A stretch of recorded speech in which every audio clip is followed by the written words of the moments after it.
Bismillahirrahmanirrahim. Assalamualaikum warahmatullahi wabarakatuh. Salam semangat untuk teman-teman semua. Meskipun kita belajar secara online, tetapi tidak menyurutkan semangat kita ya untuk menggali potensi, wawasan, dan pengalaman kita. Alhamdulillah kita dipertemukan lagi dalam perkuliahan secara online dalam perkuliahan perkembangan peserta didik. Dan pembahasan kita kali ini yang bertema motivasi dan belajar. Inilah persembahan kelompok 3 bersama Ibu Eni Rusmiati, Ibu Uju Junesi, dan saya sendiri Elia Nur Hasanah. Kita langsung saja ya. Motivasi adalah tema yang paling sering disorot para psikolog. Hal ini disebabkan bahwa perilaku banyak membantu dalam mengendalikan dampak akibat terhadap kehidupan manusia. Determinan perilaku yang muncul tersebut dapat berasal dari atau dalam luar dari manusia. Karena itu, teori-teori motivasi banyak dipengaruhi oleh aspek mana yang menjadi pusat perhatian ahli yang bersangkutan. Motivasi, guru perlu membangkitkan motivasi dalam diri peserta didik agar mereka semakin aktif belajar sehingga dapat mencapai keberhasilan dalam belajar. Peserta didik yang memiliki motivasi belajar yang tinggi sangat mungkin memperoleh hasil belajar yang baik pula, sebab dia akan berusaha keras dengan segala daya, berusaha keras dengan segala upaya mempelajari mata pelajaran itu. Oleh karena itu, motivasi belajar sangat penting dalam mencapai keberhasilan belajar peserta didik. Ciri-ciri motivasi diantaranya: 1. Motivasi tidak hanya merangsang satu perilaku tertentu saja, tapi merangsang berbagai kecenderungan berperilaku yang memungkinkan tanggapan yang berbeda. Yang kedua, kekuatan dan efisiensi perilaku mempunyai hubungan yang bervariasi dengan kekuatan determinan. Yang ketiga, motivasi mengarahkan perilaku pada tujuan tertentu. Berikutnya yang keempat, penguatan positif, positive reinforcement. Berikutnya yang kelima, kekuatan perilaku akan melemah bila akibat dari perbuatan itu bersifat tidak enak. Selanjutnya, jenis-jenis motivasi. Dalam kaitannya dengan belajar, biasanya para ahli membedakan dua macam motivasi berdasarkan sumber dorongan terhadap perilaku, yaitu motivasi intrinsik dan ekstrinsik.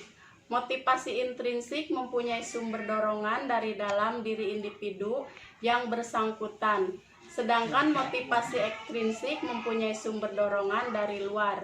Jadi, motivasi intrinsik adalah dorongan dari rangsangan luar, dan motivasi intrinsik adalah perilaku yang hadir karena tidak adanya rangsangan dari luar. Prinsip-prinsip motivasi belajar. 1. Motivasi sebagai dasar penggerak yang mendorong aktivitas belajar. 2.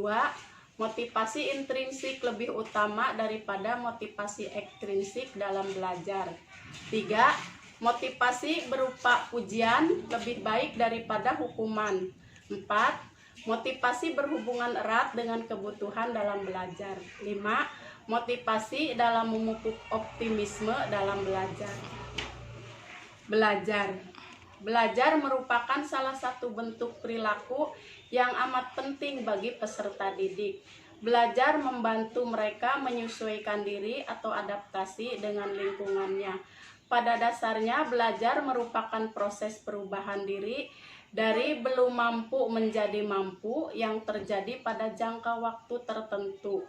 Biasanya perubahan itu bersifat menetap, artinya perilaku itu nampak pada saat sekarang dan kemungkinan besar akan terulang pada masa yang akan datang sesuai dengan pengalaman hidup yang dialaminya. Belajar adalah suatu proses terjadinya perubahan perilaku, sedangkan berpikir adalah suatu proses mental atau pengolahan simbolis yang diarahkan pada pengertian yang lebih baik mengenai lingkungan dan dirinya sendiri. Hal ini tidak kasat mata dan hanya dapat diamati dari perilaku yang nampak. Oleh karena itu, belajar tidak dapat dipisahkan dengan berpikir meskipun keduanya merupakan proses yang berbeda. Sebab pengertian yang diperoleh dari Baharudin Salam mencoba menjelaskan pengertian belajar secara lebih komprehensif, yakni belajar adalah suatu proses yang dilakukan individu dalam usaha memperoleh suatu perubahan tingkah laku yang baru secara menyeluruh dengan dasar pengalaman dan interaksi dengan lingkungannya. Dengan demikian, perubahan pada individu yang berhubungan dengan pertumbuhan dan perkembangan bukanlah termasuk ke dalam perbuatan belajar. Sekolah adalah salah satu pusat kegiatan belajar. Oleh karena itu, di sekolah para peserta didik banyak melakukan aktivitas belajar. Aktivitas belajar secara peserta didik di sekolah itu bermacam-macam, seperti hal yang sering dilakukan membaca, menulis, dan masih banyak yang lainnya. Motivasi dan belajar. Peserta didik dalam proses belajar mengajar tidak pernah lepas dari impian keberhasilan belajar. Keberhasilan belajar tersebut sangat erat hubungannya dengan motivasi peserta didik. Motivasi dan keberhasilan belajar adalah ibarat dua sisi koin mata uang. Jika salah satu sisinya hilang, maka sisi yang lain tidak akan bermanfaat. Keberhasilan belajar peserta didik akan ditentukan oleh motivasi belajarnya. Sekian penjelasan dan ulasan dari kami. Mohon maaf atas kelebihan dan kekurangannya. Terima kasih dan Wassalamualaikum warahmatullahi wabarakatuh.